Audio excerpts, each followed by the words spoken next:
Weaning your breastfed baby. Slow, gentle, and on your terms. Welcome back to Spill the Milk. Today, we're diving into a chapter that almost every breastfeeding mom reaches eventually weaning. And it's rarely simple. It brings relief and grief, freedom and heartbreak, confidence and doubt, often all at once. Before we talk stories, emotions, and real life experiences, we're starting with what matters most: how to protect your body and your mental health during weaning. First, a grounded reminder rooted in facts, not pressure. The World Health Organization recommends breastfeeding for 2 years and beyond, as long as mom and baby desire. There's no deadline.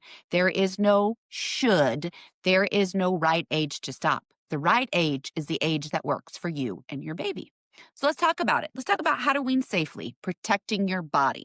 The biggest risk with weaning is doing it too fast. That's when moms end up with engorgement, plugged ducts, mastitis, rebound oversupply, emotional dysregulation for both mom and baby. Weaning should be gradual, predictable, and gentle. A safe plan looks like drop one feeding at nighttime. Wait 5 to 7 days before dropping another. So again, one feeding every 5 to 7 days. If baby struggles, shorten the first feed instead of eliminating. So instead of maybe doing 20 minutes, do 10.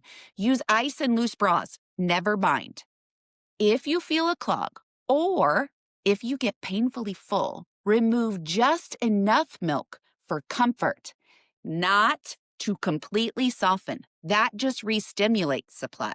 What moms think is failure, adding back a feed for a pumping or comfort or slowing down, is actually the correct safety strategy. Weaning should not hurt. Okay, here's a big one. Weaning with oversupply.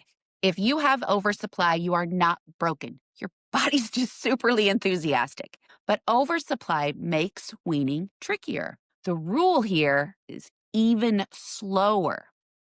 Stretch pumping or feeds gradually. Pump only until pressure fades, not until empty. Gentle lymphatic massage is way better than deep tissue pressure.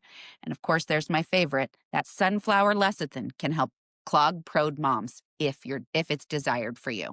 You didn't create that oversupply in one day, and you won't shut it down in one day either. This is patience, not toughness. One of the hardest times for me when it came to weaning my children was nighttime weaning. So nighttime weaning without trauma. Night feeds are rarely about hunger after a certain age. They're usually about comfort and regulation. To night wean gently, here's what I'm going to recommend. Keep closeness high. Offer water if that toddler is thirsty, and replace feeding with rocking, touching, or humming.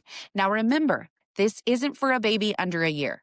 But if your baby's over a year, use the same soothing phrase every time. If there's a partner available, sometimes switching who responds can help. The goal isn't to take something away. It's to give a new way to feel safe. So here we go. We're going to talk about stories. You guys love hearing stories. So this first story is about a 6-month-old who was breastfeeding, and mom wanted to transition to formula for the last 6 months. So we're going to talk about Ava, mom to a 6-month-old baby boy. She still loved breastfeeding, but she wasn't emotionally ready to stop. But her son was constantly popping off, crawling away, skipping feeds. She was just exhausted trying to predict a feeding schedule that really wasn't ever going to exist. So what she said is, I don't want to stop breastfeeding. I just need it to stop running my whole day. So we created a blended transition plan, not a hard stop.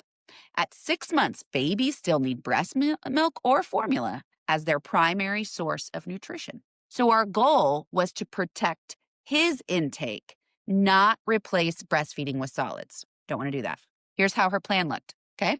I had her keep the breastfeeding moments that mattered most emotionally. Hers were morning and bedtime. And then replace one midday feed with formula for 5 to 7 days. Again, you guys, it's the 5 to 7 days. Once stable, then I had her replace a second midday feed the next week with formula. If her baby clearly needed milk at a time, she planned to bottle feed. She breastfed. Flexibility kept the process peaceful. By 10 months, she was breastfeeding only at bedtime because she wanted to.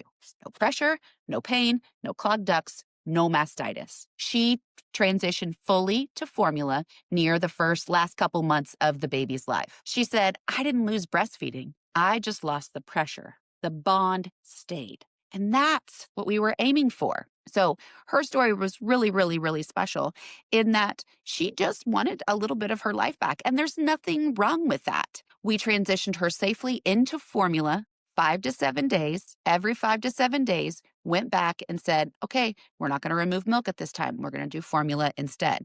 That kept her transition smooth.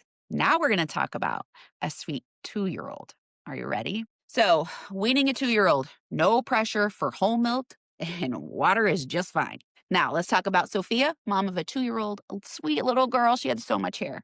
She breastfed longer than she expected because it just worked for them. Nursing was their reset button for frustration, overstimulation, separation anxiety, and those bedtime battles. She didn't wean her because her daughter was done. She weaned because she was done. She was touched out and craved her body back. Lots of moms feel this way. So we made a plan that respected both. Night weaning for her came first. Comfort without milk, rocking, snuggling, rubbing her back. Reassuring phrases like, milk is sleeping now. Milk is for bedtime only. Milk is all done. And we got rid of a source of stress immediately. Toddlers do not have to start drinking whole milk after weaning. They can. They don't have to. And dairy counts. So you can, instead of doing whole milk, you can do yogurt, cheese, fortified milk, dairy foods, and meals. And hydration, you go. If your toddler is thirsty, water is perfectly appropriate. There's no rule that milk must replace breastfeeding after a year. One night, her daughter crawled into her lap. She texted me and said that her little girl just fell asleep on her chest without nursing. And you know what?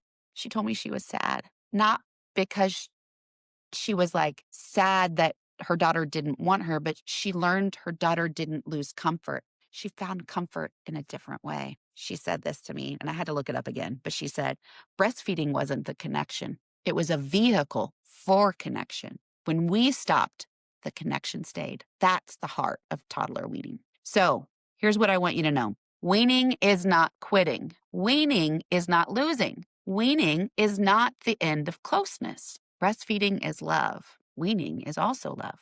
If breastfeeding was short, long, easy, rocky, exclusive, combo feeding, or anything in between, it all counts. You showed up, you sacrificed, and you cared. Whether your journey lasted 2 weeks, 6 months, 2 years, or more, you did enough. You are enough.